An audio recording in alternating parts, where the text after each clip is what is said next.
नमस्कार दोस्तों, horror tales के एक नए एपिसोड में आप सभी का स्वागत है। अमित रांची का रहने वाला था, लेकिन इस बार होली में वह अपने घर जाने वाला था। बिहार के एक छोटे से गांव से वह रांची पढ़ने आया था। इस बार होली में उसे अपने घर जाना था। होली से ठीक कुछ दिन पहले वह अपने गांव चला आता है। गांव आने के बाद वह अपने परिवार वालों से मिलता है, जिसके बाद होली के दिन वह होली खेलने के लिए गांव में एक टोली के संग निकल जाता है।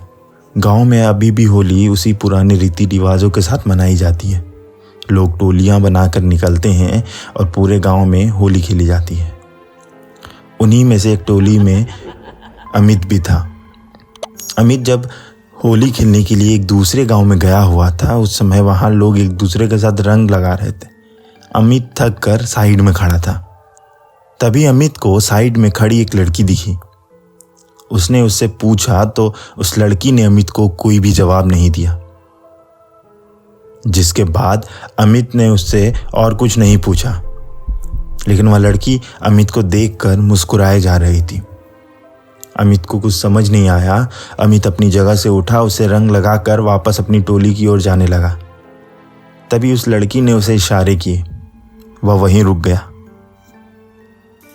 कुछ देर के बाद अचानक से अमित के दो दोस्त आते हैं। वह अमित को कहते हैं कि तुम इस कोने में क्या कर रहे हो, चलो हमारे साथ रंग खेलने चलो। लेकिन अमित वहां से नहीं जाता। जैसे ही वह अपने दोस्तों से बात करके पलटता है तो वह देखता है कि वह लड़की वहां पर नहीं थी। वह दूर खेतों के बीच से कहीं और जा रही थी। अमित उस लड़की से दोस्ती करने के चक्कर में उसके पीछे चला जाता है। वह लड़की धीरे धीरे गांव से काफी दूर निकल आती है। वह घने जंगलों के बीच जाकर एक घर में जाती है और वहां पर ऊपर चढ़ जाती है।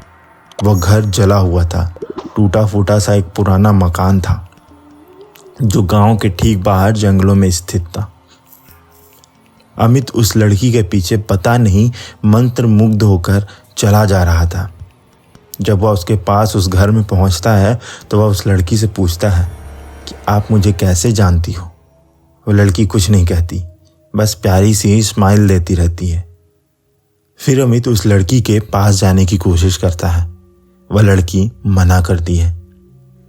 जब अमित उसके हाथ पकड़कर उसे अपनी ओर घुमाता है तो अमित उसका चेहरा देखकर दंग रह जाता है। आप ये कह सकते हैं कि अमित को एक मिनी हार्ट अटैक आया हुआ था, क्योंकि उस लड़की का चेहरा था ही नहीं। एक तरफ से पूरी काली और अधजली सी शक्ल थी उसकी। अमित यार देखकर उसका हाथ छोड़कर भागता है, लेकिन जैसे ही वह घर के बाहर निकलता है वहीं वह बेहोश हो जाता है। इधर दूसरी तरफ गांव वाले अमित को ढूंढने में परेशान रहते हैं, क्योंकि लोगों को लगता है होली का दिन है, अकेला बच्चा शहर से आया है, पता नहीं कहाँ चला गया।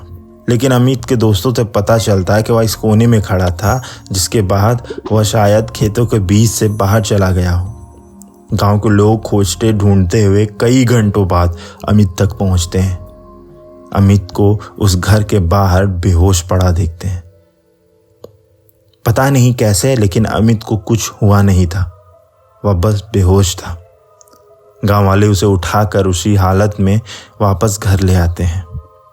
होली के दूसरे दिन जब अमित को होश आता है तो उससे गांव वाले पूछते हैं, तुम वहां क्या करने गए थे? तब अमित बताता है कि वहां मैं अकेले नहीं था, मुझे एक लड़की अपने साथ वहां लेकर गई थी, लेकिन पता नहीं उस लड़की का चेहरा मैं देख नहीं पाया। वह आधी जली हुई सड़ी सी लड़की लग रही थी। यह सुनकर गांव वालों ने समझ लिया कि क्या मामला है। अभी कुछ सालों पहले ही एक पति पत्नी के बीच में लड़ाई हुई थी। वो दोनों नई नई शादी कर गांव में बसे ही थे। पत्नी को नहीं पता था कि उसका पति नशा करता है, और इन्हीं सब कारणों के बीच एक दिन रात में दोनों पति पत्नी में लड़ाई हुई और उसके पति ने नशे में आकर उस लड़की को जिंदा जला दिया था। वह लड़की तब से उस गांव में ही थी, लेकिन वह किसी को ज़्यादा परेशान नहीं कर रही थी। लेकिन जब अमित बाहर से पढ़कर वापस गांव आया था तो उस औरत को या उस लड़की को ऐसा लगा था मानो यह उसका पति ही है, जिस कारण से उसने अमित को अपने वश में कर लिया था। लेकिन अमित बहुत लकी था कि उस लड़की ने उसके साथ कुछ नहीं किया। तो ये थी हमारी आज की कहानी। आपको हमारी कहानियाँ कैसी लगती है हमें कमेंट करके ज़रूर बताएं और हमारे चैनल को भी सब्सक्राइब करें। धन्यवाद।